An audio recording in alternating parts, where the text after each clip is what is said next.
Welcome to the Relaxed Dog Podcast, the podcast where the dogs are the stars of the show.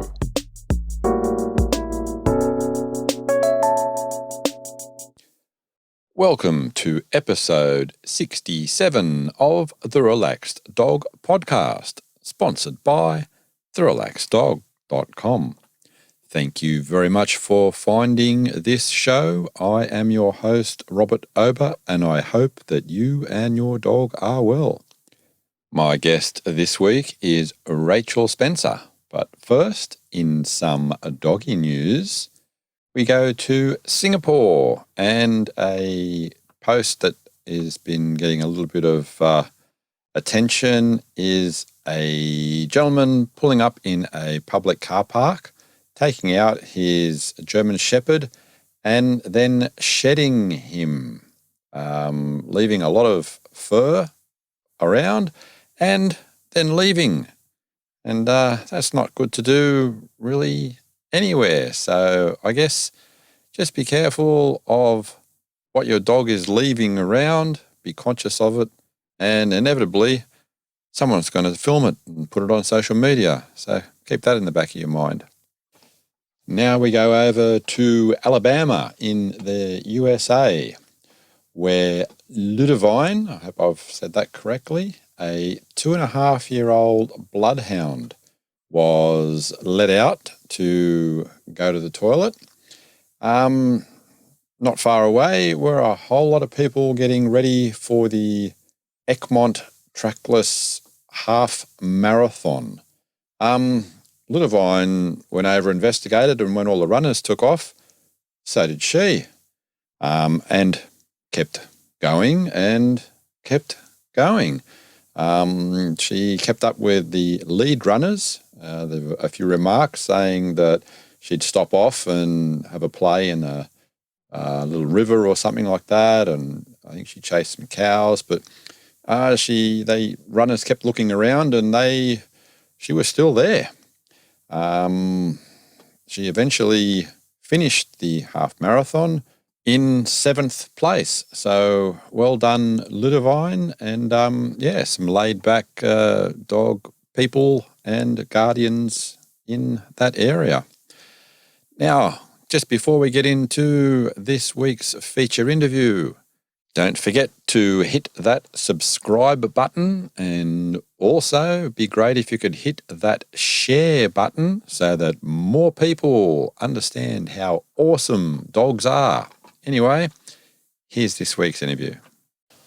Welcome to the Relaxed Dog Podcast. I am here with Rachel Spencer. How are you this morning? I'm really good, thanks. How are you? I am fantastic. Thank you very much. Do you want to let people know whereabouts in the world you are?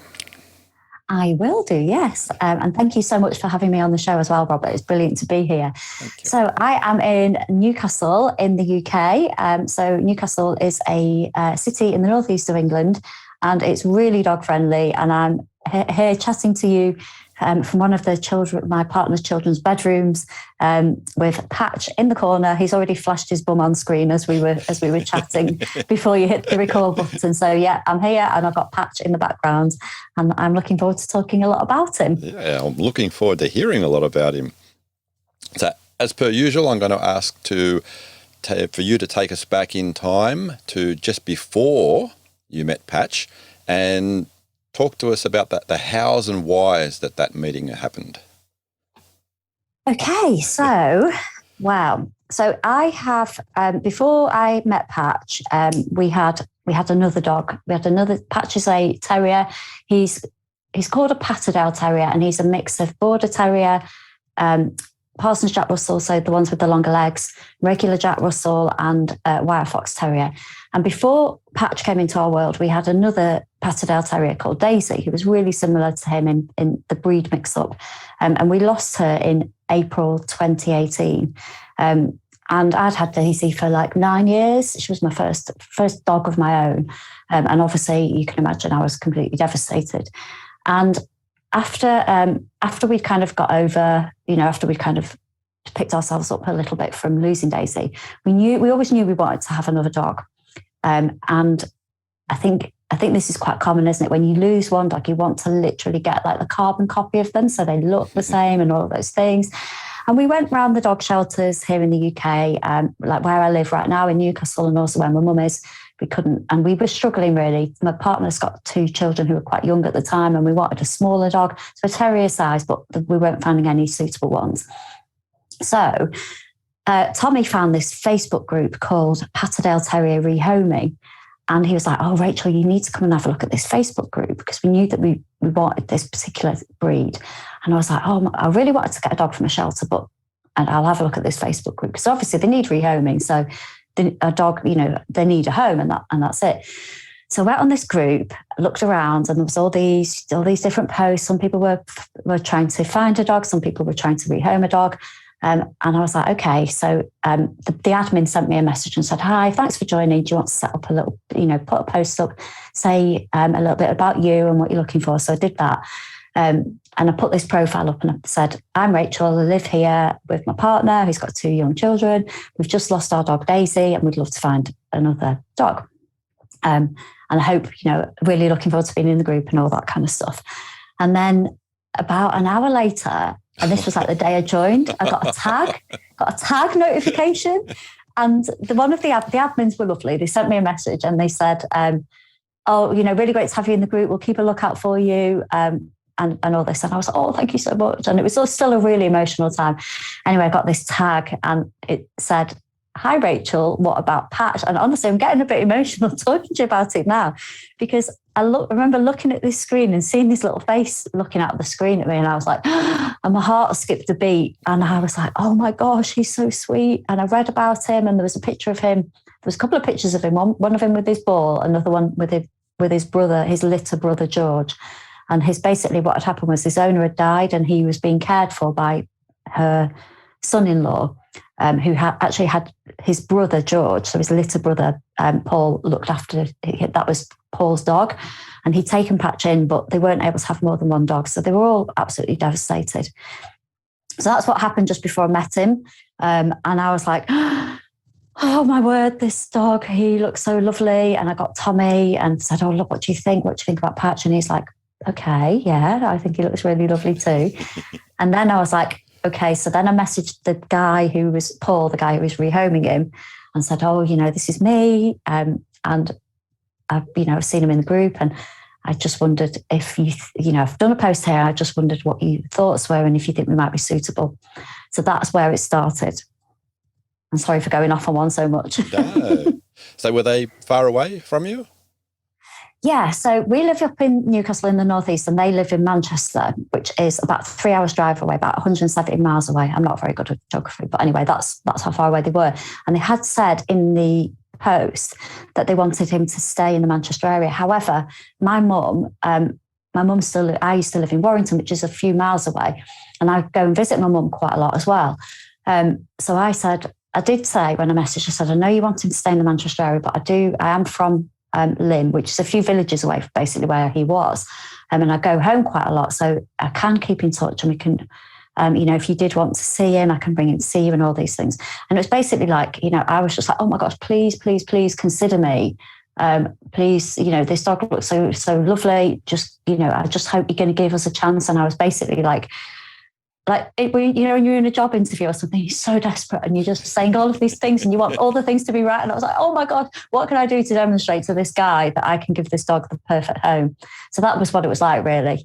So then we had a call and then I went to meet him. How was that? Oh my gosh. Well, it was, I literally had the phone call with Paul. And as I say, I was on the job interview and I was like, this is me and I've got, we live in this place and we go on all these dog-friendly holidays and I've got a pet blog. So it was quite helpful because I was able to say, look, we've got this. I know it might sound a bit crazy because I'm, a 42-year-old woman or whatever I was at the time. So, but I love dogs and it's my work and my life and everything. And I've got a pet blog and I can show you, if you want to have a look at like some of the travel things that I've written about our old dog Daisy, the kind of things that we enjoy and stuff. And God knows what this guy must have thought. But anyway, I think I demonstrated that, I'd try and give his dog a nice life. So we had the call and I went to see him. Tommy came with me and we went to the house and it was, again, you're like so nervous, aren't you? We went to the house Tommy came in briefly because he had a work appointment. So we both went in and said hello, and Patch and George were there. And they were like these two boisterous little terriers. They'd not even turned 2 then. So they were quite full on and jumping up and down and really excited and stuff. And it was like, oh, they're so sweet. And I remember looking at him and just thinking, oh, he's lovely. And I knew that I felt like it was the right, he was the right dog for us. But at that point, we still felt we weren't assuming anything. And we wanted to make sure that his family were happy and all of those things. So I went in and had a chat with Paul and sat down with Patch and George and gave them loads of treats and stuff. And it was really hot. It was really hot summer the year that we got him in the UK, which is rare. And Paul said, do you want to take him out for a walk? There's a canal. I knew the area quite well anyway. So just take him for a little walk down the canal and see how you get on and stuff. And I remember putting him on his lead and taking him out, and he was really confused because George wasn't going, and he was like, oh, who's this woman who's just turned up and is taking me for a walk? And I remember he kept stopping, and he was probably just confused, and he kept stopping, and I tried to take him down the canal, and we had a little bit of a potter around, but he kept stopping and just looking really confused. And I remember like saying his name and saying, come on, Patch, and he was just like, it was like he didn't recognize me. Well, he probably didn't recognize my voice, so that's why I wasn't responding. And I was like, oh God, what if he hates me? And it was just it was lovely, but it was also like, I just had so much anxiety around the whole thing because I just wanted everything to be okay. Mm-hmm. So that was the first meeting. And I, went back, had a chat with Paul, and I was like, oh, this is what it's been like. He's been good, but I think he's a bit hot. The weather's a bit hot. And he said, yeah, he's not very great. He doesn't really like walking much in the heat, but just wanted you to, go take him for a walk and see how he got on and stuff. And he was really well behaved and everything. He just didn't really want to walk very far. And then after that, I went and met up with Tommy, and we had a discussion about it. And he said, I remember we went and met up, and we were in like a pub beer garden, and we sat down, and I said, okay, what do you think? And he said, what do you think? And I went, I really love him and I want him. And he went, I really love him and I want him as well. And I was like, oh, thank God for that. So then it was a case of like me having a chat with Paul and saying, look, I know there are some things on your criteria of what you want for Patch that we don't match up with. We don't live locally. And there's a few things. I said, but we do, we would really love to have him if you feel that would be right for him. And obviously he sat here, so you know what the answer, you know what happened next, don't you?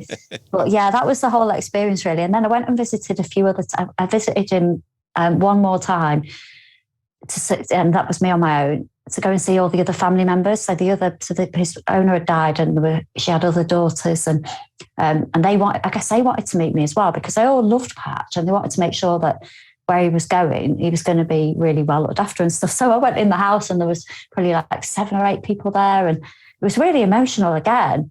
But you just want to go there and for them to feel reassured that the dog's going to have a nice life, basically. So pretty intensive interview process. Yeah. Oh yeah. I mean, they were lovely, and you just want them to know that he's going to be okay, don't you? So then we went to pick him up, and we took the kids with us. And again, like the final bit was saying to Tommy's kids, so is he okay? Because we didn't have time. We lived so far away. We weren't able to bring the kids to see him beforehand. And they were like, oh yeah, of course he's okay. So they were really pleased as well. So how was the first car ride home, and then the first couple of weeks at home? Oh, it was really, I felt for him, because I felt like, oh, it must be so overwhelming. He was only young. He'd only just turned 2, and it must be like, oh, he'd already been in a few different homes. So his owner had died, and then a few people in the family had looked after him, and he'd had, quite a lot of upheaval and stuff. And I did feel for him. So he was really good in the car. Just, he's so nosy. Like, he sat now like by the window. He loves looking out the window. So he's looking out the window all the way home. And then we got back to the flat that we had at the time, and we had our old dog Daisy's crate there with one of her old beds in there and stuff. So like, their noses are so strong, aren't they? And he could obviously smell that another dog had been there, and hopefully that was a bit reassuring for him, really. We had like lots of toys for him, and just tried to kind of be quiet and let him settle in and not overwhelm him by screaming and shouting and being really excited, which we all were. But at the same time, making him feel secure and stuff. So yeah, and he settled in really well, actually. He settled in quite quickly.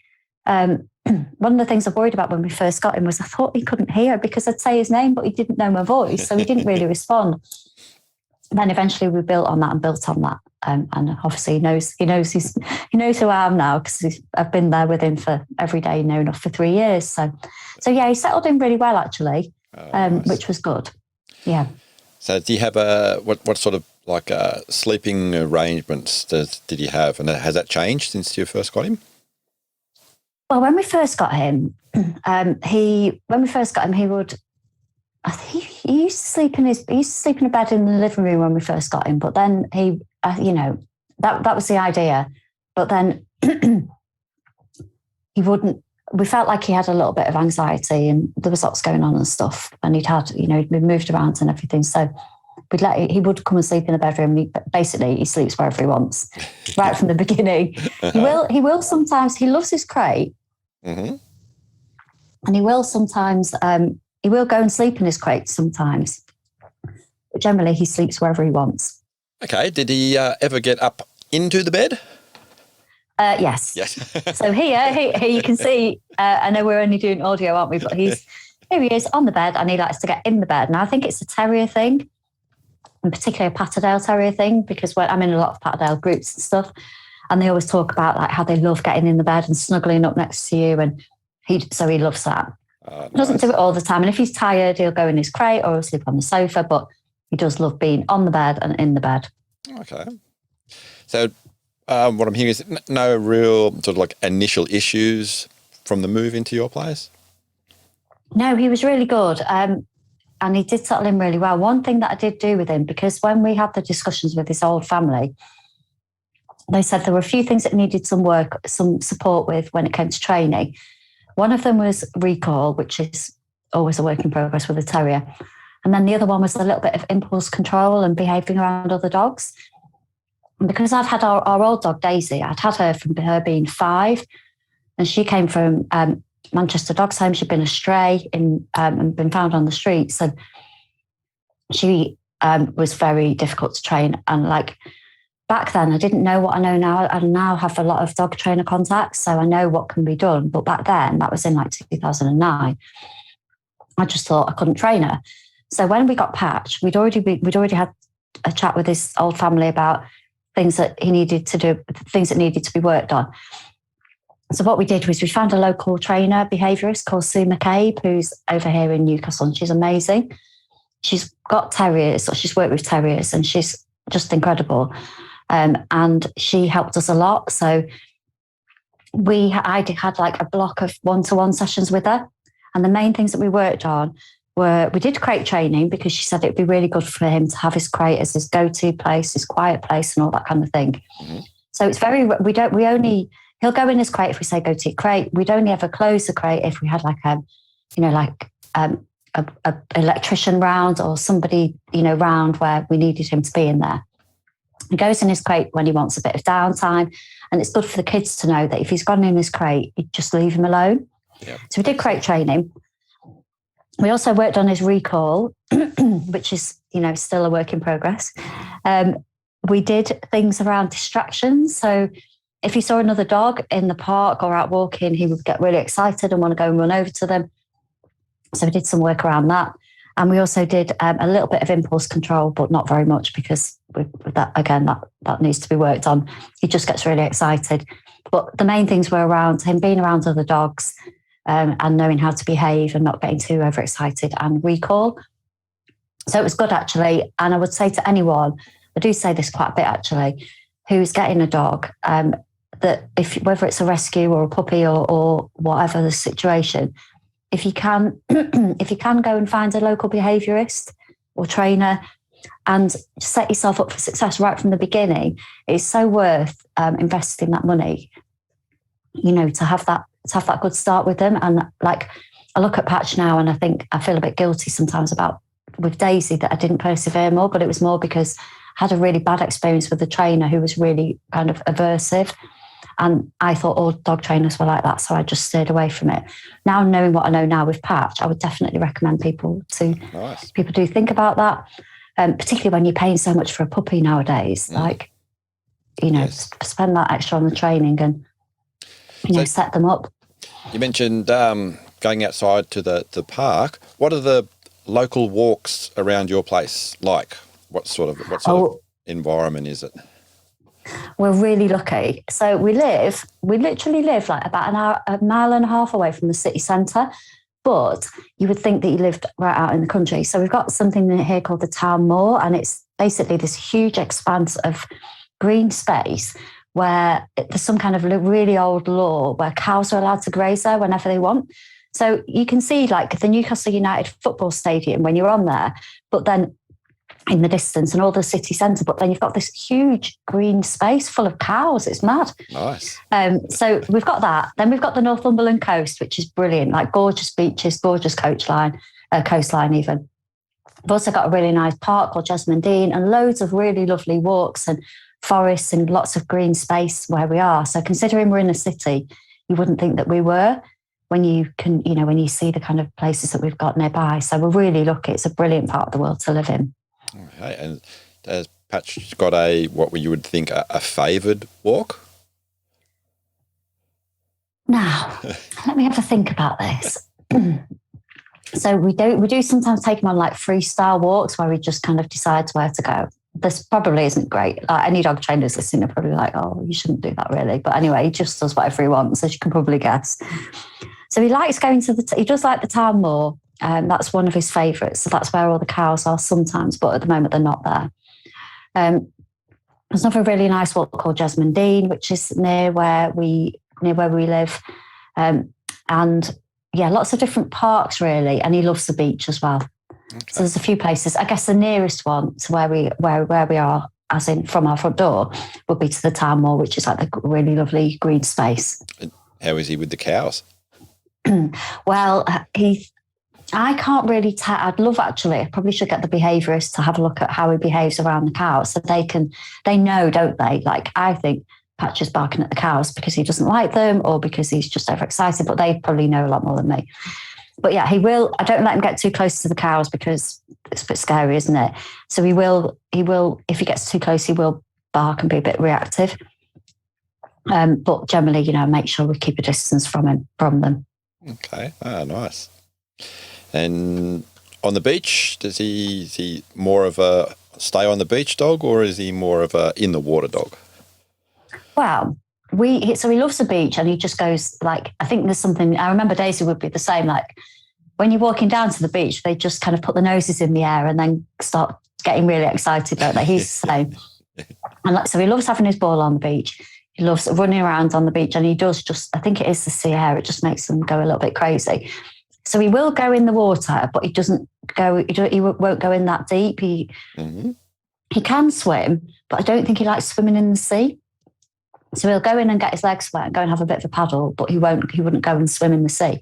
However, when we've been in the Lake District, which we've got the beautiful Lake District, not too far from where we are, we went there for a holiday earlier this summer, and he went in the lakes and he swam in the lakes and he really loved it. So. But no, he does love the beach. So he's mostly on the sand, but he will go and get his paws wet. Mm-hmm. Do you take him on all holidays or most holidays? Yes. We go on, unless we're getting on a plane, then the holiday is basically his holiday. And we're even fingers crossed, we're hoping to have a holiday cottage at some point and have basically get our own place to go to. But yeah, all of our holidays are kind of dog friendly, apart from if we're going abroad. And we always kind of choose in places that he likes. There's a few places that we go to over and over again. So where we live, we're not too far from the Yorkshire coast as well. And we go to this gorgeous little place called Robin Hood's Bay.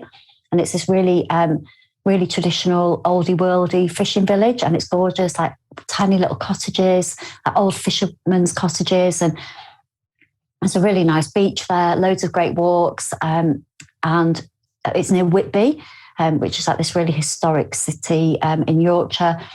So like loads of history, loads of heritage, and yeah, just loads of dogs as well. Everywhere's dog friendly. Nice. So we go there loads, and we go to the Lake District a lot as well. So yeah, we've got some really nice places that we can go to, like fairly nearby. So yeah, we are pretty spoilt for choice, really, and he's always a big part of our holidays. As they should be. Absolutely. Yeah. Well, would be one of the more interesting adventures that he has accompanied you on? Okay, let me have a think. So we do go on a lot. Oh my gosh, right, I've got to tell you about this. I think probably the most interesting adventure Patch has been on this year, and I don't know if I should tell you this, but I'm just going to tell you anyway because I've started, so I might as well. Is we went to the Lake District on holiday twice this year, and we like he's a really young, like he's a 5-year-old terrier. He's really fit and healthy, and he loves, he's full of energy and stuff, and he loves adventures. Anyway, we decided to go up this mountain. We've been to one part of the Lake District, and we'd had a really big walk there up a big mountain. And then, so it was basically up this mountain called Coniston. Loads of different mountains and peaks in the Lake District. So we wanted to go and do another one. Anyway, there's this mountain in the Lake District called Helvellyn, and it's quite high. It's like one of the biggest in the lakes. I couldn't tell you the exact dimensions, but it's pretty big. Mm-hmm. And there were a few routes around it. So I knew that a few of my friends had been up this mountain called Helvellyn, and they'd say, I knew it was quite challenging, but I was like, well, I've been, working on my own fitness and doing my Joe Wicks videos and stuff beforehand. We'll be okay. And there's a few ways around it. One of them is called Striding Edge, and then one of them was all these different routes. So I went on, Tommy, my boyfriend, said, should we do Striding Edge? And I was like, okay, I want a challenge. And, why not? And when we go up a big hill with Patch, I've got, we do canicross. So I've got like canicross harnesses and leads and bungee leads and a belt that you put around yourself. So they're really good actually, because you can put all of your poo bags in, your phone, all the stuff that you need, a portable water bottle. You can attach it all to you, and you can walk hands-free, and you know that they're safe. So I had all my canicross gear on, and we've got a rucksack, and we've got Patch on his special harness. We know he's all right. Anyway, it turned out that Striding Edge was not very dog-friendly, and it was bloody terrifying. Like there was one point where you literally kind of scrambling, and then there was this one bit where there was a drop. And there was other people there, but we did see a couple of other people with dogs, but not many. And there was this one point where we had to kind of go down this quite big drop. And the people in front of us, there were some young girls in front of us, and they started panicking a bit. And then I started panicking, and it was like, oh my God, how are we going to get this dog down this big drop? We had to like pass him down to this other walker. And while we negotiated our way down this drop, and it was a bit scary. I would say that is my most memorable adventure. And when we got to the end, Patch was fine. Like there was at one point when we were on this drop where he was looking a little bit like, oh, Mum, what am I doing here?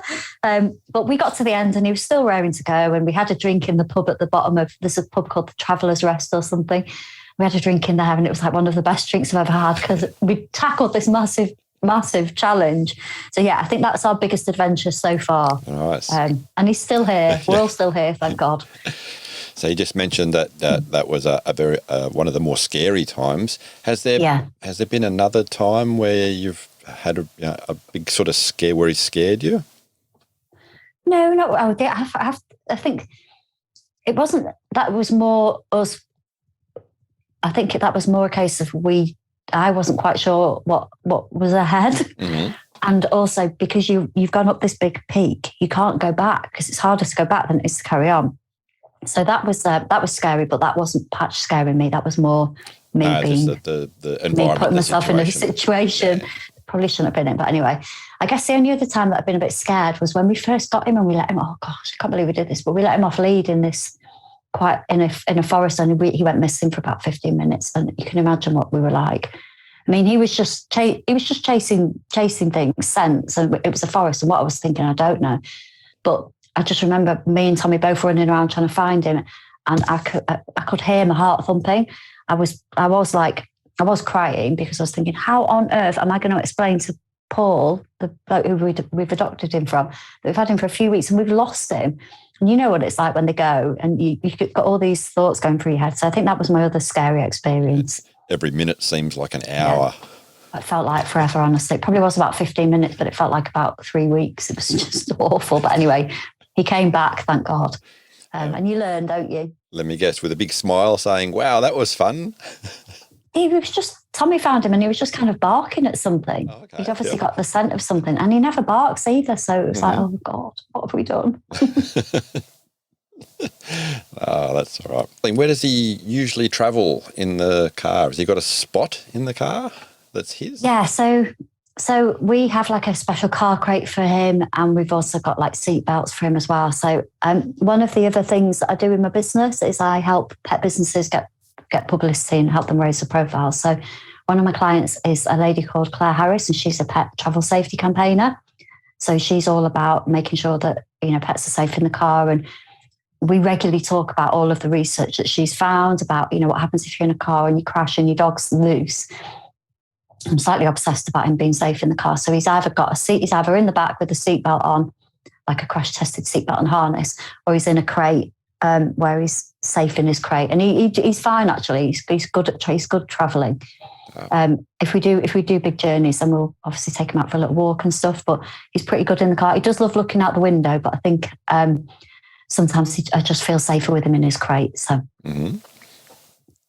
Thought about some like favourite toys and things. Has he had something that he's kept for a while?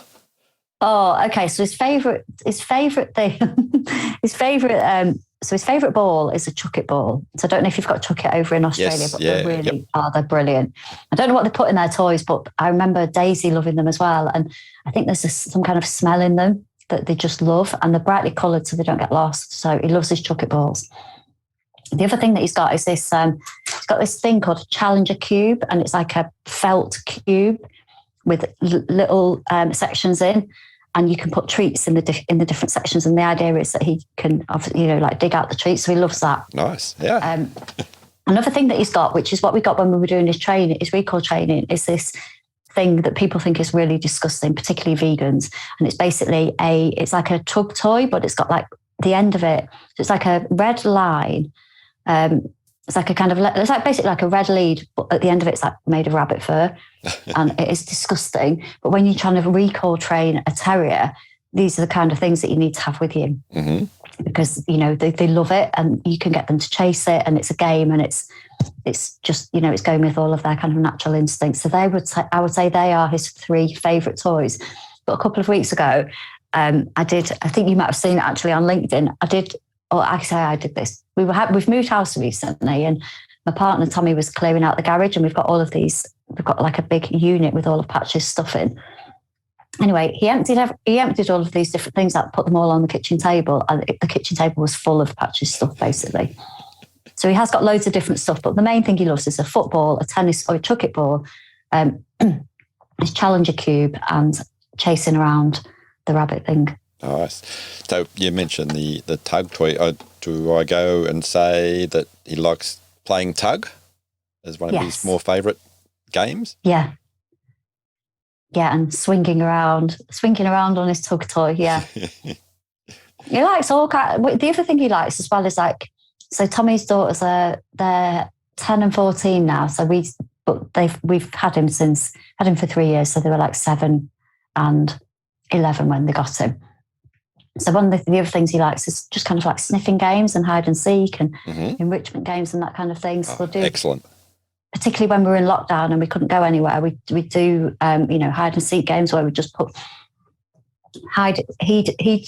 one of us would keep him in one room, and then we'd just go around the house and hide bits of treats and cheese and that kind of thing, so we could go and sniff it out. So just simple things really for them. They're just happy, aren't they? I love it. Yeah, we do it as something as simple as that, and then you say it to people, but so many people don't do that, and it gives them so much fun and enjoyment, and you can do it inside, outside, and it's great for them. Yeah. The other thing we did in lockdown is we used to make like agility courses out in the garden. So we got like a tunnel thing off Amazon, and we got some cones, and then I've got like a step that used to do step aerobics on in like the 1980s. So we'd use that, and we'd get various other bits and bobs out of the garage and make like little jumps for him and stuff like that. So he could just kind of go around that, and he loves learning, and just loves people playing and being engaged with him, really. Yeah, love it.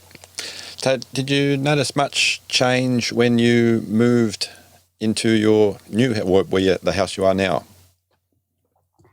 Well, he's moved. This is his 3rd move that he's had with us. So, and I'm really lucky. As I say, I work with a lot of dog trainers and pet professionals. So when we moved the second time, I did an interview with a behaviourist, not the one that we used, but another lady who's in my kind of network called Helen. And she gave me loads of advice about how to settle him in. And he was, to be honest, he's all right. He's been with us longer than he's been with us for 3 years now and he's 5. So he spent most of his life with us now. And I think as long as we're here with him, he's all right. We don't hardly ever leave him on his own. It's very, very rare. And when we were kind of in between moving, he would be, like when we were moving all of our stuff and painting and that kind of thing, sometimes he'd come with us so we could just kind of be gradually introduced to the new house. So yeah, he has adapted really well actually to the move, and we've moved just up the road from where we were, so the actual area is all the same. Okay, it's just a different house. Familiar with it? Yep, nice. Yeah. Would you say he has any sort of peculiar habits? Oh, let me have a think. He doesn't really have any funny habits. He just does this thing where he doesn't really bark very much, but he does like this kind of woo-wooing where he kind of makes like a kind of woo-woo-woo noise. And that, I think, is his most peculiar thing. And he doesn't kind of do it at I couldn't say like, he does it every time someone comes to the door, or he does it, when this happens. I guess he just kind of does it when he's excited and stuff. Okay. But he's just like lay here, hasn't he, while we've been chatting. It's not even moved. He's a really good little dog. But yeah, the only other peculiar thing he does is he really doesn't like huskies. And I was talking to somebody else about this because I was doing a Q&A with somebody and they said, what does he not like? And one of the things was huskies. And I'm not quite sure why it is. He's just a bit strange with that breed. Okay. Does he have any close doggy friends? Well, I've got loads of friends who've got dogs, but they're kind of scattered all over the place. But his favourite dog at the moment is this dog called Spencer, who is a big black Labrador, and he lives on this kind of street parallel to where we are.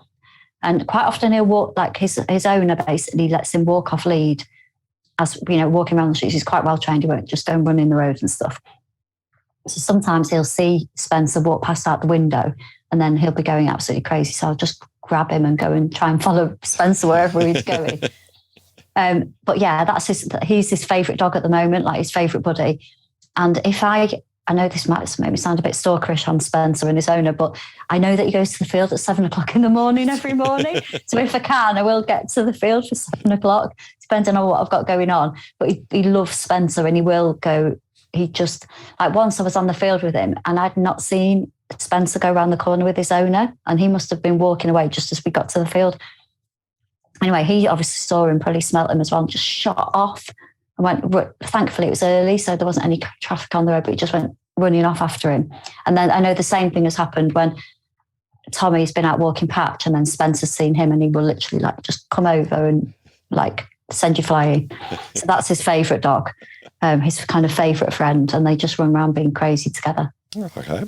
Has he sort of had much interaction with any other animal species? Not really, no. He's an only dog. He's not a massive fan of cats.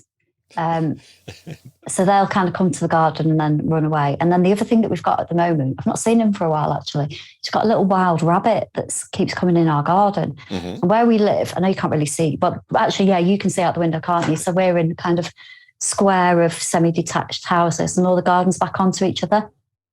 And I was making some breakfast one day and I saw Patch looking out the window. Saw this little, and he was getting really excited and saw this little baby rabbit in the garden.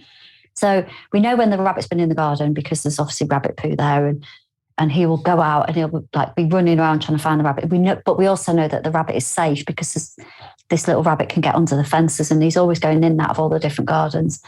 So yeah, that's his kind of interaction with other animals. He's not also a little bit funny with horses as well. He will go and if we see a horse in the distance, he's straight back on his lead because he will go and try and chase them. And I don't think that would be that would be very good. I'm going to ask you to complete the sentence. I can't believe my dog ate. Oh, okay. This isn't going to surprise you, but it's cow poo. Cow poo. Okay. Yep. So when we go on the town moor, yeah, if there's a fresh cow pat, he will try and eat it. So luckily he's on his lead. If he's on the time more and the cows are there, because I don't want him chasing them, but he has nibbled on a cow pat before, and I'm like, oh my God, that's disgusting. And I've got a vet contact who said, and I asked him about why dogs eat cow pats. And he said, obviously there's like, all the nice green grassy stuff in there. But he said, but also you've got to be really careful, because if the cows have got any kind of illnesses and conditions, then it can be passed on to your dog. So you do need to be careful. So I do keep him away from the cow poo. But our old dog Daisy, she used to be the same. She used to eat sheep poo. So yeah, to be honest, he's really good. He doesn't eat. He's not like our old terrier. She used to love rolling in poo and all kinds of horrible things. He's actually really good. He doesn't really scavenge. But yeah, the cow poo thing, I'd say that's the only bad thing that he does when it comes to eating horrible things. Okay. So you mentioned the vet. How's his overall health been? And has there been any sort of issues that you've had to go to the vet for? He's always been really, really good. But it was really strange because at the beginning of lockdown, he started having I don't know why I say at the beginning of lockdown, but that's just the time when it happened. He started having ear infections, and he had a recurring ear infection. And then he had an eye infection, and he also had a bit of a skin infection. And we went to the vets and had various different allergy tests, and it was quite stressful because we couldn't go in with him. And he's not a massive fan of the vets. So he was having all these different tests. And then it's weird because like they come back with various things that he might be reacting to. And there wasn't really anything coming up. So they figured out it must be something dietary. So he went on this diet basically, which is some kind of, I can't remember what it's called. It's basically like a Royal Canin allergy diet. And it just looks like some kind of pate. And he really enjoyed his food before. And when we put him on this diet, he wasn't really very happy, but we had to eliminate what was making him poorly. And it turned out that it was chicken and like poultry. Okay. So he's now back on regular dog food and, tasty stuff, but he just can't have anything poultry related. Mm-hmm. But other than that, he's been, touch wood, he's good, he's healthy and stuff. So that's been the only bump in the road really, but we did get to the bottom of it in the end. Nice. If I asked you to say one of the most funniest moments you can think of, does anything pop into your head?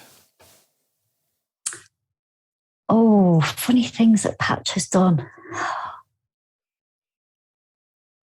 He must have done loads of funny things, and now my mind has gone completely blank. Oh, that's all right. I'll tell you what he does. I'll tell you one of the funniest things he did, and this is going back to I can't believe what my dog ate. We were in the pub, and it was just after lockdown had finished, and we go to this, and the pubs were open again. We go to this pub down the road from us called the Brandling Villa. And I know I'm saying this like you might come and visit and you're in Australia, but anyway. Yeah, one day. Anyone in England who's in Newcastle, you need to go to the Brandling Villa. It's this really good pub. And they do like a dog menu. So they do like doggy meals and stuff. And it's really great. Anyway, he's not been in there for ages and he loves this pub. And whenever he goes in there, he knows his friends are going to be in there and all that. And he gets dead excited. And this pub is so dog friendly. Instead of having like table numbers, they'll say like, I'm on Patch table or I'm on Barney's table, and there'll be a photo of a dog and the table will be called the dog's name. Yeah. Anyway, it's really good. So he goes in the pub and he's dead excited and he's doing his woo-wooing. So he's like announcing to the whole pub that he's there. And then Tommy came back from the bar with our drinks, and I had like half a cider. He had some lager and the kids had like soft drinks. Then the next minute, and this is really unusual for Patch, but he jumped up on the table, started drinking out of my glass of cider. So that was quite funny. I've forgotten about that. So thank you for reminding me. But I think he was just like celebrating being back in the pub. At the pub, yes. Well, can I have a drink? Yeah. Definitely. Nice. What about one of the most proudest moments? Okay. Well, I think one of the most proud moments, I think, has been something that's happened quite recently. So my partner, Tommy, his dad's really poorly. He's got Parkinson's and it's end of life care. So it's really, it's a difficult time. And Patch has been so brilliant with him. So he's not like a therapy dog or anything like that. And he's normally like really lively and he's quite full on. But with Tommy's dad, I was on holiday a few weeks ago, and Tommy had his mum and dad look after Patch for us for a few days when he was working. And one of the things he did was he went and looked after Baxter, and he would just go and sit on his bed with him or lie next to him and just be calm and really well behaved. And like, there's some photos that Tommy shared with me of him with his dad, and it was just like, that made me feel really proud. So I thought that was really lovely, because they know how to behave, don't they? Know how to be with people when they're not well and what people need.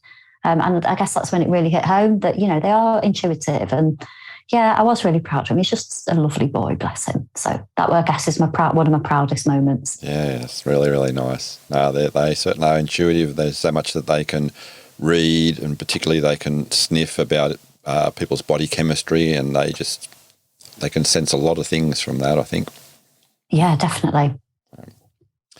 So anything else sort of coming to mind that you'd like to share about Patch? When I was thinking about what to chat about, when I was preparing before we hit record, I was thinking about, I guess, you know, our dogs sadly don't have long lives today. If we could let them live forever, that would be amazing. But I think one of the things that I love about having a dog, and with him as well, is, I guess, just making their life as full as you can, really, and giving them different experiences and trying different things with them, and taking them to different places and activities and adventures. And I think there's never been a better time, really, has there, to be a dog owner. And whatever your kind of age or ability or lifestyle, there's something out there that you and your dog can really enjoy. And the same goes for your dog as well. Whatever their age, ability and lifestyle, there's something out there that they can try and really enjoy. So like, we've been really lucky because I have the blog, and because I work as a journalist and I write about the pet industry. Over the years, I've tried like so many different activities with Patch and Daisy as well, from going to see a personal shopper for them, to doing parkour, to doing things like canine hoopers. I've done dog Pilates, dog yoga, all kinds of things. And I just think, you know, that's part of being, you know, one of the great things about having a dog, isn't it? And enjoying life with them and finding things that they really like and making them happy. So you just mentioned a couple of things. So you did dog yoga, and that was obviously with Patch? That was kind of online, but yeah, that was with Patch. Okay, yeah. And I did Pilates. I did a Pilates session that was face to face. That was really good. Okay. And a lot of the stuff that we did with that, I was able to bring home and do at home, and that's what we do when we do his little kind of adventure agility courses. We do stuff that we did at the dog Pilates. Because I know you mentioned earlier you had some canny gear, so you've done some like canny hiking and events with Patch as well, or? Yeah, I've not done any events with. Oh, actually, no, that's a lie. I did the Muddy Dog Challenge, which is the Muddy Dog Challenge is a charity event by Battersea Dogs Home, which is a big animal charity here in the UK, and it's basically where you go and it's like a tough mudder with your dog, but it's not that long. It's only like 5 kilometres. It's like an assault course and a run that you do with your dog. Oh. So I did that with him. I did that with him the first year that we had him, so we're coming up for 3 years ago. And then I do canicross with him.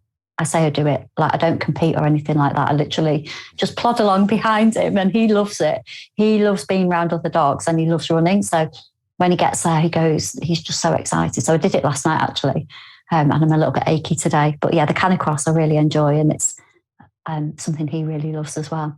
Oh, it's another underrated area of what I think personally is just getting them going out, having a run, and they get to run with you. It's like best friends, just going out and enjoying more than walking.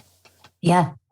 Yeah, we go out on our own canicrossing, and then we go out with a group as well, like a really friendly group up here. So that's really good. He loves it. Ah, excellent. Do you want to let people know where to find you and what you do for your business? Yeah, sure. No, that'd be brilliant. Thank you. So the best place to find me is on social media. So I'm at Rachel Spencer UK on all platforms. I also have a pet blog, which I'll mention here. It's a little bit neglected, but I do want to get it going again. But you can read loads if you want to find out about any of the activities that I've talked about, actually. I will have written about them all on my pet blog. So that is called www.thepawpost, as in PAW, post.co.uk. I am hoping to start blogging regularly again. As we go into the next year, really, I've had to take a bit of time out because I've been really busy with my other business. But yeah, I talk all about the adventures that we do. I've even got his training diaries on there, actually, where I talk about the different training that we did. And I'm hoping I basically use the blog to kind of shine a light on interesting things that are going on, and also on people who are doing really great things with our pets as well. So go and check me out there. I think it's probably the best place for people to go to and find out more about Patch. Excellent. Rachel, it's been an absolute pleasure chatting with you and hearing all about Patch. I really enjoyed it. Oh, thank you so much too. It's been lovely talking about him. We could never talk too much about our dogs, can we? So thanks so much for having me on the show, Robert. No, absolute pleasure. I'll look forward to catching up a bit later. Take care. Oh, thank you. Bye. Thank you very much for listening. I hope that you enjoy the show. Thank you to our new listeners in Gunzenhausen in Germany and Mountain View in the US.